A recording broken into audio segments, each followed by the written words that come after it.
Rev it up and welcome to Cars Yeah, show number 2461. Be prepared to be inspired and buckle up because we're going racing.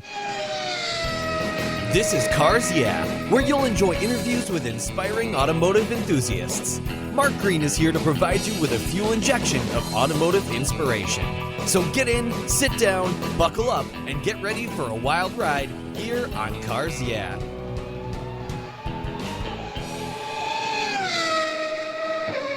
Hello, inspiring automotive enthusiasts, and welcome to Cars Yeah. Today I'm in South Boston, Virginia, with a very special guest by the name of Colin Garrett. Colin, welcome to Cars Yeah. Do you have any gear, and are you ready to release the clutch? I'm ready. Thank you for having me. I'm excited. You're welcome. Releasing a clutch is something you know very, very well. Before we get started and I give you a bit of a proper introduction, I always like to break the ice this way. What's one little thing that people don't know about you, Colin? Oh man, I'm an avid outdoorsman. I guess I guess people know that about me, but I love to mountain bike and mountain bike race, and yeah. Oh, cool. You know, mountain biking's so cool. Back when I was a kid and I could be your father, I won't say I could be your grandfather. I hope not. But at 23, not at 23, but I could be your father. And mountain biking was something that was just kind of this thought coming out. And we had Schwinn Stingrays back then that we would turn into moto, BX bikes type thing. Yeah. And modify and, make tracks in the backyard and dig up the yard, and mom and dad would yell at you, what did you do to the lawn? But mountain biking has come such a long way. And I watch some of these guys on Instagram and YouTube with cameras on their bikes and doing some things that I just go, oh my gosh. So when you talk about racing, what kind of mountain bike racing do you do? I primarily enjoy the downhill and enduro side of it. So Okay. I don't like the cross country where you have to pedal a lot. I like the the ski lift where you take it up to the top and then you race down. So oh my gosh. It's a little bit more hardcore, but downhill is often regarded as the F1 of mountain biking. So it's definitely kind of where the best of the best go on the World Cup scale. But so I like to test myself on that. Well, my hat's off to you. I watch some of those, and it's like watching MotoGP.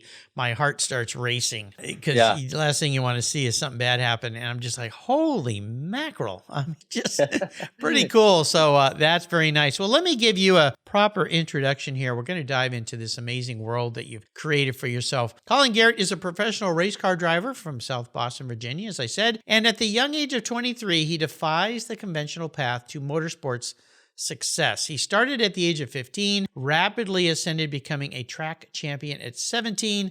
His diverse racing career spans NASCAR's Xfinity and Truck Series, SROTC America, and Pirelli GT4 America. Beyond accolades, Garrett is a trailblazer for social impact. Notably, he pioneered crowdfunding Xfinity Series, cars for military nonprofits, financed stem cell treatments for veterans, and unveiled the first Braille paint scheme. This is interesting, with a blind-owned sponsor. Very cool. In 2023, he secured the SROTC America TCX Class Championship. Congratulations. Further solidifying his disruptive legacy in motorsports. I love disruptors. Most recently, Colin was named the 12th top driver globally for BMW. I've got 2 of those parked in my garage, so all right, I'm on the right team. Yeah. We'll hear a lot more from Colin in a moment, but first a word from our sponsors, so give them a little love. Buckle up. We're going to have a fast ride today. We'll be right back. Are you ready to take charge of your financial future? Then let me introduce you to Capitalize Your Finances. It's an online course designed to empower you with the knowledge and tools for mastering your money. This course will help you lay out the ins and outs of budgeting, the importance of emergency funds, investing strategies, and how to plan for a secure retirement. All this presented by financial planner Chris Paniotu. Chris has developed this course to help you effectively navigate your world of finance with confidence. Stop stressing about money and start taking control. Enroll in Capitalize Your Finance online course today and pave your way to financial success. To learn more, go to capitalizepodcast.com/courses, or better yet, go to the Cars Yeah website, show notes page for today's show, and click on the link under Capitalize Your Finances. You'll be glad you did. Do it today. For several years now, you've heard me talk about Linkage Magazine. I've been a subscriber since the start. Their talented and creative team brings you a spectacular publication and website that shares the automotive passion from a worldwide perspective. Linkage is about driving, restoring, collecting, and first-hand experience at collector car auctions and more. They bring you real-world values plus rational, experienced opinions on the current markets. They cover the automotive world and the people who share our passions. And Linkage Magazine has grown, mailing you 6 issues annually. Join me on this journey with Linkage. They're geared for the automotive life. You can subscribe at linkagemag.com.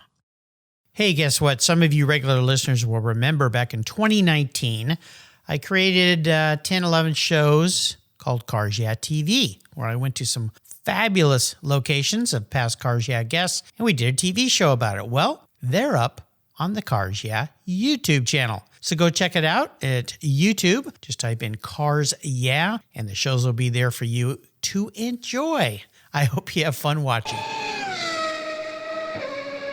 So, Colin, my goodness, wow. When I read through your history and what you're doing, I just went, man, how do you start to touch all the facets of this shining gem that you are? So I want to start with racing. Now, the path to racing, I mentioned some of it is very similar. I've had hundreds of racers on the show. For a lot of people, I'm a little bit more interested with you in your approach and your racing philosophy. Maybe some career highlights. And we'll get into challenges. We'll get into your philanthropy, which is a deep dive. But racing, how do you approach it? What's your mindset and how do you stay motivated in a very highly competitive field? Yeah, it's actually super interesting because, I started kind of late in regards to most other drivers. I started when I was 14 years old, and I started in a pure stock car at South Boston Speedway, and it was a huge learning curve in that sense. I'd never raced before and trying to, catch up to everybody in a sense. And I was only in that class for a year before I moved to a full stock car. So when I got to that full size stock car, I was like, oh man, I need to be on it here. Yeah. So I felt like it was, I was always learning something. There was never like a time where I was like, all right, well, maybe I'm kind of like, I'm at my highest moment here or whatever, like I've learned everything I need to learn. I was constantly being thrown to the wolves, basically in every regard. And then, especially in 2018, we went K&N racing, after I'd only been racing for, basically only 2 years. We're not going to count the pure stock year. Yeah. So it was like, just full blown into it. So racing to me has, I've always loved it since a kid. We don't really know how. My family doesn't come from a racing background. So coming into this, I don't know. It's obviously my career, but when I'm at the track, like I am there for the one job. Like that is my job. I'm not there to do anything else. I'm not really there to have fun. I do like to have fun, but it is kind of my business. Yeah. Yeah. So I had, I'm full blown into it. A lot of people, they go to the track and they're just, oh, whatever. But it is like full blown, like I am there for work. Yeah, this is what I do. I mountain bike for fun. Like we talked about, that is my fun. I don't go to the racetrack for fun.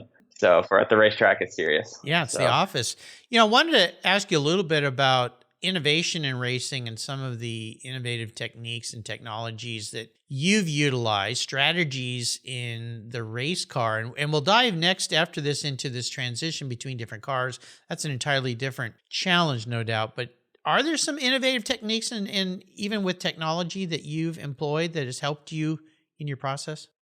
I think the most obvious one is iRacing. iRacing is definitely a huge tool that's gotten way more popular, I'd say, in the last 4 years, probably since COVID happened. I've been on it since 2017. But yeah, I feel like it's the most innovative thing in the last decade, we'll say, or however long, 15 years that iRacing's been around. That's changed a lot of careers. And it's birthed a few careers. I can think of a few in the NASCAR field that are around because of iRacing. And that Gran Turismo movie, that's basically the same thing. I just watched that a couple weeks ago. It was good. I liked it. Yeah. I haven't gotten the chance to watch it yet, but I know the story, so it's huge. So I'd say that's probably the biggest thing. And then other simulators, I was fortunate enough to run for TRD at one point, and I got to go on their TRD simulator. And see all that. So in terms of technology, I think that's pretty much takes the cake above everything. Other than that, there's in the sports car stuff, we have cameras and different telemetry and stuff. And, you go back and go through all of it after each session and stuff. So I think that's obviously very important and is a big factor now. Well, no kidding. Back in 2019, I was delving into the TV world, and I created a TV series called Cars. Yeah, you can see some of the shows on YouTube right now. And I went to meet with a guy named Chris Considine, who owns CXC Simulations. Okay. And I was blown away at how real that felt. And I've not raced at your league, but I raced vintage cars for 12 years. And yeah, you could pick cars, you could pick tracks. And I even tried to fly an aircraft or a jet off aircraft carrier. That didn't go well. So the Navy's not been calling me after seeing that. That was hard to do. But he said, you need to start with a little airplane because, the jets are a real big deal and they're very realistic. But yeah, that kind of racing is wow, what a tool to have. The other thing I want to talk about, and I touched on this, was the fast transition before the different cars. How have you dealt with the versatility needed to do what you're doing? So, yeah, I mean, that goes back to, when I was coming up in racing, I said I started in the pure stock and then limited late model and then late models and super late models and trucks and Xfinity and pro late models and then sports cars and everything. So it's kind of been the story of my whole career. In 2017, I'd only raced a pure stock, which again, I said we won't count because it didn't amount to much. It was a little Nissan car that wasn't that great. It was a start. It was a start. So. But once I finally got an actual stock car, the only thing I'd race is a limited late model. Well, in 2017, I guess in my third year racing now, we were going for the championship at South Boston Speedway, and we also started running late model races up at Dominion Raceway in Fredericksburg, Virginia. And we went on to race a couple of the marquee races towards the end of the season. But going back and forth between those cars was a huge challenge. They had different power. And if you look on paper, like they're basically the same car, but as far as like driving them, it was so different power wise. It was only, probably 75 horsepower or so, but still it was a good amount in a little 4/10 mile oval. In 2018, I left the limited late model scene and went to late models full time, or so we thought, and then ended up going K&N racing full time, and which is a completely different car. I mean, that goes back to like the old cup car style deal. So I was having to learn that car as well as race late models at the same time.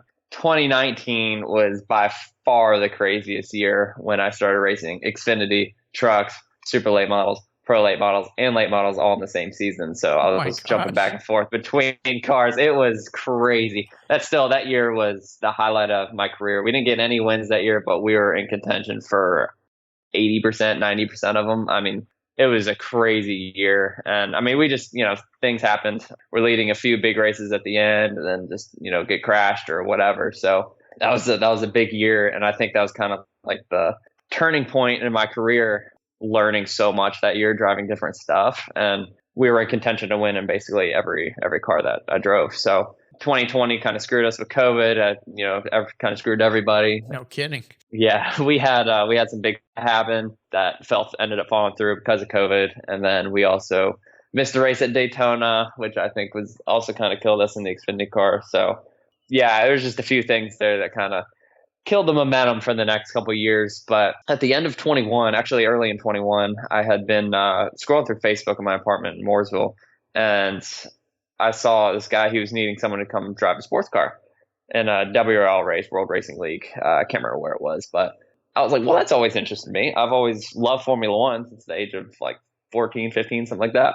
And I was like, well, this seems cool. So I messaged him and ended up I couldn't run that race. Well, he messages me later that year and was like, hey, we have a seat open for Coda in the new BMW GT4. I guess it was that current gen at the time. Would you be interested? I was like, yeah, sounds cool. He was like, well, Danny Suarez is going to be your teammate. I was like, well, that's a pretty good teammate for that. So yes, I go down there and I didn't know what was going on. Never done anything like this before in my life. And I show up, we get to the garage, and lo and behold, next to me in the garage is one of my dad's best friends of like 40 plus years. Oh my gosh. Wow. Yeah, which is crazy. And I hadn't seen him in 4 years, I guess, at this point, 3 or 4 years. Wow. Yeah. So, and I hadn't even spoken to him. So when I saw him, I was like, oh man, stop. What are you doing here? that person ended up being Todd Brown, the owner of Rooster Hall Racing. Oh my goodness. Wow. Okay. Yep. So you see where this is going. So it was, it was cool, whatever. We got to see him there. And then a couple weeks later, they call us to go down to PBOC in Sebring, track event down there. And he's like, you want to come run this BMW on 2? I was like, sure. And then he was like, we should go TC racing about like halfway through the week down there. And so then I, go sports car racing. And then on top of that, we go GT4 racing this year. So it was like having to jump back and forth between those cars. It's crazy. So the two cars, they drove completely different this year. One had huge brakes. One didn't have brakes. One was manual brakes. One was boosted brakes. One's longer wheelbase. One is more power. I mean, it's crazy. So yeah, it's been crazy. You definitely have to be in the mindset when you get in each car. It's like, all right, this is the car I'm driving at this time. Well, yeah, my hat's off to you for this DCX class championship that you were awarded. Really awesome. I mean, really, really cool. And the ranking too. Wow. At this point in time. Thank you. Yeah. Well, yeah, it's just incredible. And that leads me to a question about how do you, I mean, physically, it's physically. You work out, you take care of yourself. You got to these days with racing to a level that's way beyond way back when I was a kid watching drivers smoke as they're walking out to their car. Or smoking in the car, yeah. While they're fueling it. And I was like, oh my gosh. But what I would think a big part of this is mental. And I've had many driving coaches on the show, people that have written great books about how to be mentally fit for any kind of sport, which is so much of a big part of it. You look at somebody like Tiger Woods that went through a really bad period of time where his head just wasn't there. The skills are there, but the head's not there, and that follows. What do you do to be mentally prepared so you can stay competitive in all these different kinds of cars?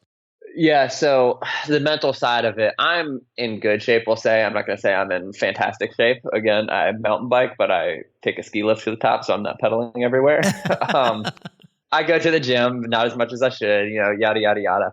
I run my shifter car a whole bunch. I was actually just doing that yesterday to kind of stay up on the fit side of things and stay up on the driving side. I haven't been in a car since October, so it helps, staying fit and keep my skills sharpened. But mentally, I mean, that's kind of the biggest thing, especially in sports car racing. I mean, you only in GT4 and TC, our races were only 40 minutes to an hour, but it was a very slow hour in the TC cars and it was a very fast hour in the GT4 cars. So you had to be, perfect basically during those races because they're not very long.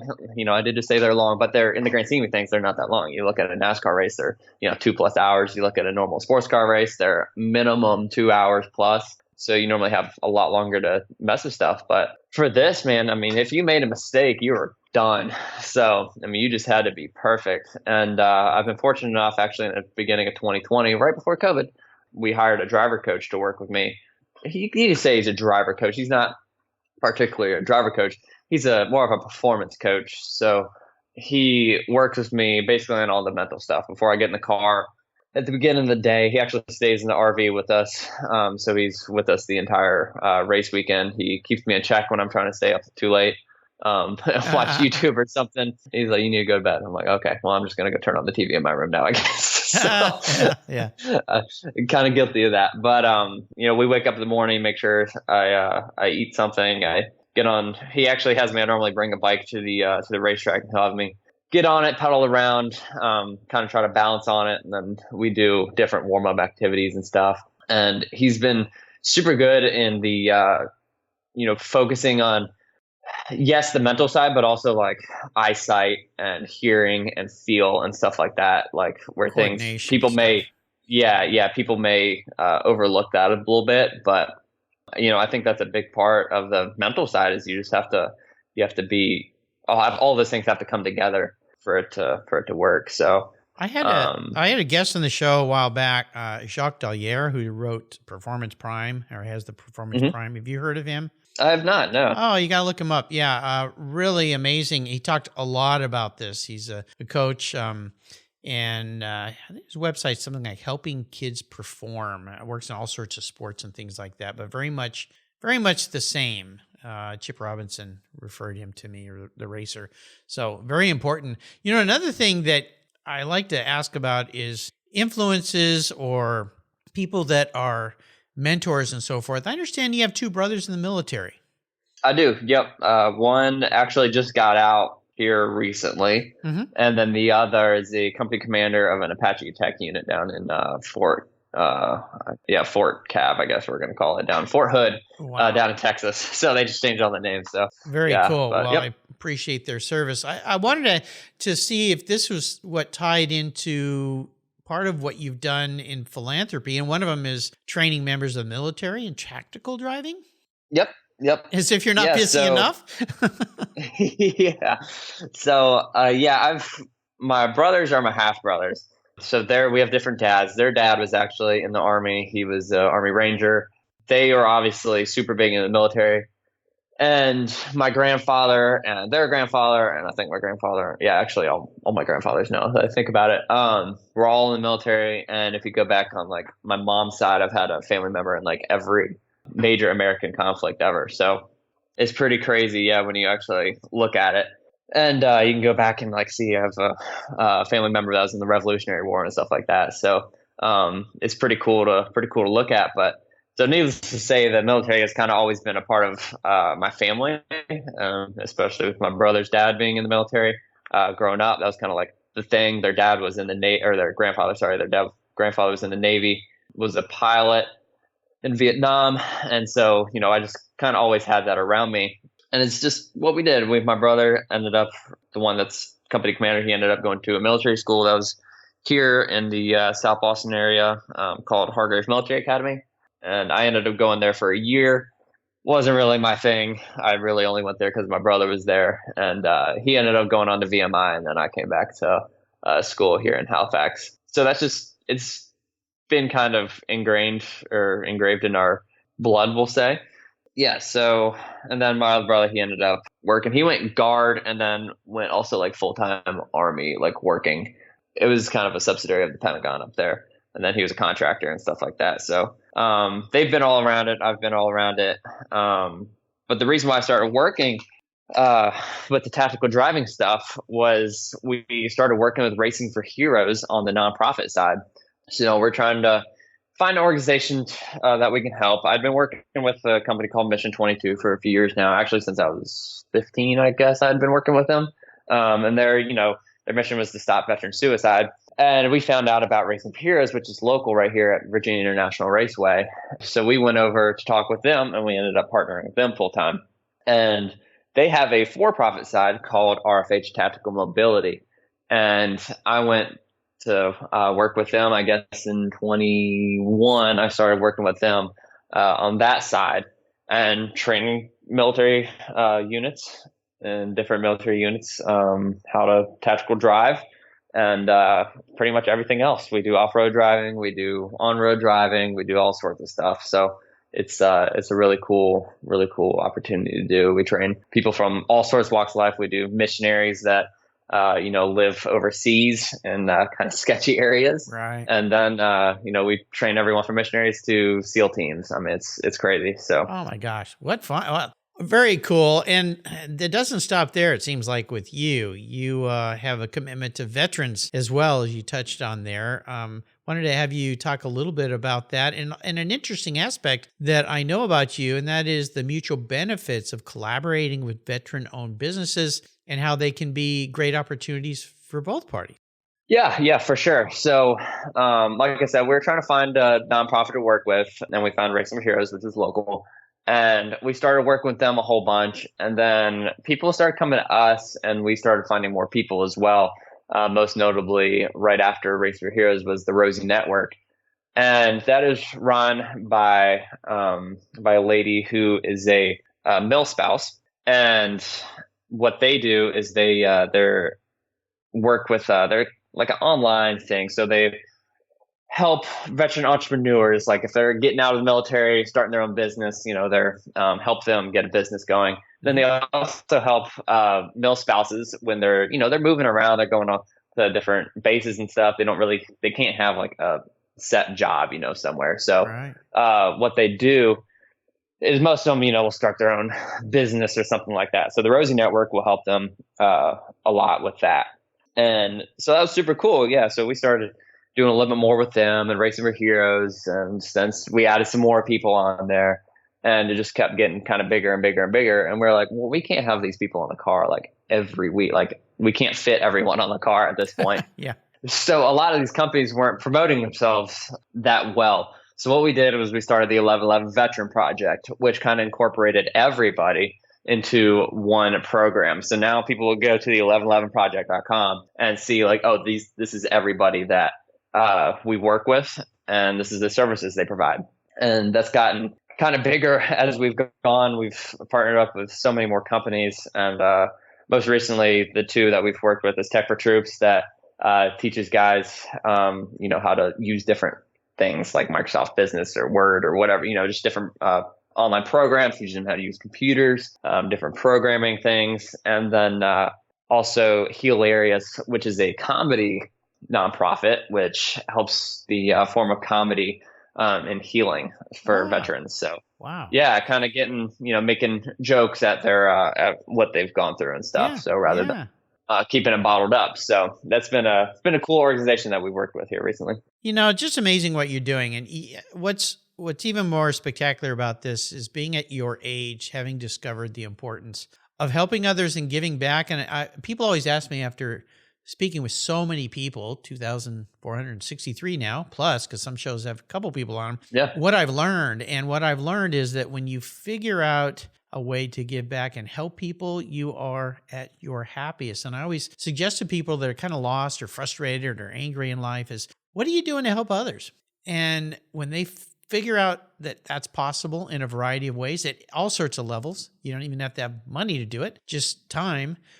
You figure out that is the secret sauce to life. That is how you remain happy. And you figured it out young. Where did this come from? Were your parents very much a force in that to drive you in that direction?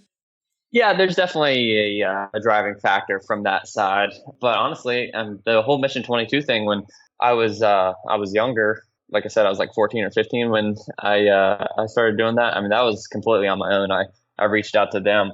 So there was already kind of that ingrained in me, but I guess, my parents have obviously been a driving factor in some of that as well. They help out around the community and everything. So, but then again, both my brothers in the military and all my family members have been in the military. So it's kind of like you see the need. It's what, we see it firsthand. So Awesome what you're doing. What a pillar. I want to talk about a special vehicle in your life. This could be a street car or a race car, but one car, when you look back, I know you're a young guy, but you've had more cars in your lives than most people have that are my age. One vehicle that really stands out, maybe share a story about that ride. The BMW E30. That is my favorite car in the world. I honestly can't tell you why. I think it was when I was like 14 or so. As right before, when I was trying to get into racing, I think my family, we didn't know what route we were going to go. We didn't know if we were going to, race locally here at South Boston Speedway or not. We had no idea what to do, but we knew I wanted to do it a lot. So we're exploring all the options. And I think I remember kind of vividly, my brother was like, well, why don't we get like a shitty E30 or something and go racing at VIR or something like that. We heard of that Champ Car series at the time. Sure. Or I guess it was called Chump Car. Chump Car, at that yeah. point. Yeah. A little bit like Lemons.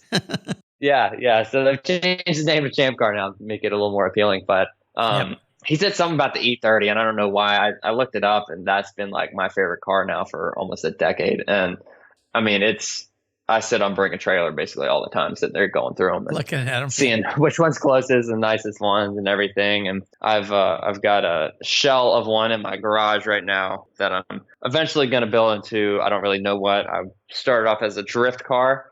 It's literally a bare chassis. I think I'm going to end up building into that. But yeah, it's crazy. I've got my late model engines from back in the day, so crazy, like 500 horsepower V8 that I can throw into it and make it super cool. But yeah, and then my team owner, Todd Brown, we had a deal going that if I won the Touring Car America Championship for him, he would get me a BMW E30. Nice. So he has one at a shop. It's a 1985 BMW 325 ES, so ETA Sport. Yeah, and it's pristine. It was a barn find that he found like back in 2015, I think. And he's currently getting the engine rebuilt and everything for me. So I'm going to deliver it, and it's going to be basically brand new. So that's been my favorite car. Obviously, the M3 is kind of like the gold standard. Well, E30, there's a series up here in the Pacific Northwest. They run those, a racing series, not professional racing series, but I mean, the guys they're very serious about it. Yeah. And wonderful series they run. And yeah, I love those cars. And I've got plenty of friends who've had E30 M3s. I've had 4 M3s, but they were E36s and E46. I've got an E4605 in my garage now. I bought new. So yeah, that's awesome. Yeah, they're great. But yeah, something about the E30s. I worked with a guy for years, Tim, who worked in racing. He helped me a lot when I was vintage racing. He taught me how to tear my car down, put it back together, and was really a mentor to me as far as learning how to work on race cars and things. And he had an E30 that had, I think when he sold that, it had over 500,000 miles on it. I mean, it was just, yeah. He was a good mechanic. He knew how to work on stuff and all that. But it drives me insane. I see, so VJ, who's my performance coach, and Todd Brown and all those guys who've been BMW racing forever. They're like, oh yeah, we used to have BMW M3s, and you look, and they're just beating the shit out of them and stuff. I'm like, oh no, it's like like a lot of collector cars, they just become really valuable, and that's a little bit of a problem. I sold a wonderful car I had a year ago, summer, E30. No, it was a 930 Porsche Turbo 87. Yeah. And the problem was it was super rare because of the color, and it was in all original, and I just wasn't driving. I was too afraid somebody would smash into it or do something to it if I left it parked somewhere. So now it lives in a much nicer garage just about 30 minutes north of me. So it's with it's with about 50 other of its brethren. This guy collects very rare Porsches. So that's awesome. Yeah. Nice thing is he said, "Hey Mark, steal your car, come up and drive it anytime." So that's a nice thing. That's cool. Yeah, really cool. Exactly. So I'm going to crawl into your head. I play car psychologist. If you were reincarnated or manifest as a vehicle, what kind of car would Colin be and why? Got to dig deep for this one. Yeah. That is interesting. Oh man. Here's what you can do. Start with, are you a race car or are you a street car? That's what I was going with. Okay. I think I would probably be more of a street car. I think I'd be a bit of a crossover thing because I love the mountains. Okay. Yeah. I love the mountains. I need to be able to go in the mountains, but I also like to go fast. So I was trying to think of something that goes fast, but is also kind of off-roady. How about a Porsche Dakar? That's actually a very great option. Yeah. Yeah. That is probably it right there. Okay. Yeah. That is. That's something kind of cool. So. Yeah. It's amazing. Those cars have become flipping cars. People get on a very short list, get one, and then immediately sell it for a large markup. I think I saw one sell for close to $500,000 just recently. I bring a trailer. It's really a shame, but you wonder if any of those will ever get out in the dirt. If they'll just be garage trophies for people. I hope they do. No. I hope somebody with a big checkbook will take it out and drive it the way that it was designed to be driven, because it's a pretty cool deal. And you see a lot of these. There's guys now building those cars, off-road 911s with old G-body cars or 964s, and making I've seen them. That, yeah. I've got a few friends that have actually ordered and bought one because they're taking them out, and if it's not original, they're more likely to use it. So. Yeah. Okay. We'll make you a Dakar. I didn't want to put words in your mouth, but I think you were leading me down the right path. No, I mean, that definitely hits the nail on the head there. Like I said, I like the mountains, like off-road stuff, but also need to be able to go fast every once in a while. Out on a logging road somewhere with your mountain bike mounted on the top. That sounds like a deal. Exactly. Cool. Yeah. How about a great book? Colin, is there a great book that you could share with me? I've read a couple here recently. Semi-recently, we'll say. I'm trying to think of a good one. So the first one that came to mind was The Art of Racing in the Rain. That one was super good and terrible. I have a golden retriever, so it kind of hit close to home. Oh my goodness! Yeah. So, his name is Hamilton after Lewis Hamilton. So it kind of there you go. I like it. The same deal. Yeah. So I think that's kind of my favorite book. But if we're gonna go, I don't know. Yeah, I'd say that probably hits it there. Okay, there's some few others I read mostly, like autobiographies or biographies or something like that. Yeah. They're just, stuff like that. So like I said, I'm an outdoorsman. Alex Honnold, who did the free solo of El Capitan 7 years ago now. His book is really good. Tommy Caldwell, who's in that movie as well, he's got a few books that are really good. Yeah, I mean, I've got a few. So, all right. Well, Garth Stein was a guest on the show. He actually lives up here in the Pacific Northwest, and he's got a really cool Alpha that's kind of a grape purpley color, deep dark color. And I met him at a book signing for some of his kids' books. I bought some of his kids' books before we had grandchildren, hoping that we would, and I would share those with them. And I said, you got to get on my show because your book, along with A.J. Bame's Go Like Hell, are the most recommended books on my show. So he goes, okay, we'll do that. And there you go. So that's awesome. That's how I got him. So let's go on the ultimate drive before I let you go today, Colin. I'm going to park anything in your garage. Don't worry about the price. I'm going to pay for it. You can take it anywhere, but here's the key. You can take anybody with you, including somebody from the past that's no longer with us. So that opens up a wide variety of co-pilots. What does the ultimate drive look like for a guy who's been on many ultimate racetrack drives? Oh man, these are crazy questions. I know. I don't ask the normal stuff of people. I know, which is awesome. I like this. I'm gonna have to go. I love the 80s, so I'm still gonna keep with the E30 M3 or the 190E. So I like that boxy style. Yeah, it'd have to be one of those two. And where do you want to go driving? I mean, anywhere in the world, I'll ship you, fly you. Yeah, I've got several private jets. I fly people all the time, so don't worry. You believe that? I've got a bridge. Cargo carriers. Yeah. I'd want to be in Europe. I love Europe. Mountains in Europe, maybe towards Italy, coast of Italy, or something like that. Sure. Monaco, something like I don't know.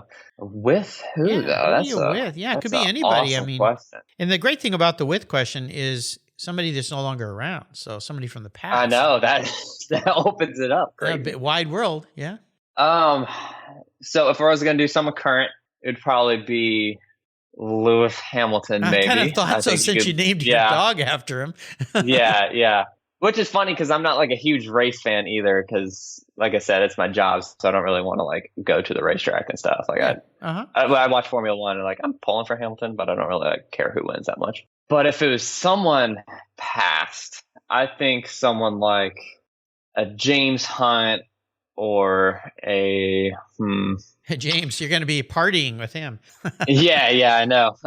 Yeah, depends what decade James Stewart or James Hunt or Nikki. I think that would have to be. Yeah, I think that would be two very opposite people. I mean, I know. Well, that's what's interesting is that I'm either like Nikki at the racetrack or I'm like James kind of outside, or I feel like I'm like James. Probably not even close, but well, maybe you don't want to be too much like him. He was a little bit out there, but I'll leave a little room for him to do his thing. But I think those are my three choices. All right, sounds like fun. You taking us on a great ride today. I knew that you would. I wondered if you could leave us with some parting words of inspiration or wisdom. It is the first of the year, so time to set the tone for success in the future. Yeah, so I think enjoy it while it's there. I don't seem to do that often. Like I said, when I'm at the racetrack, I'm there for business and don't really get to enjoy it that much. I was at Sonoma last year, or I guess 2 years ago now, and we were on the track walk. We were in the mountains of California, essentially there in Sonoma, and it just rained.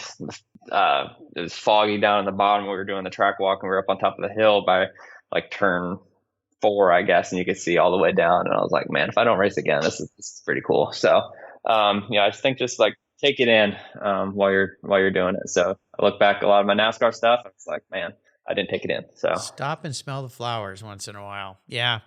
Be present in the moment, which is what you are in racing. Really, when you think about racing, you're present in every second of the moment, and nothing outside is in your periphery. It's all about that moment. But at the same time, enjoying those little moments, the track walks, the people.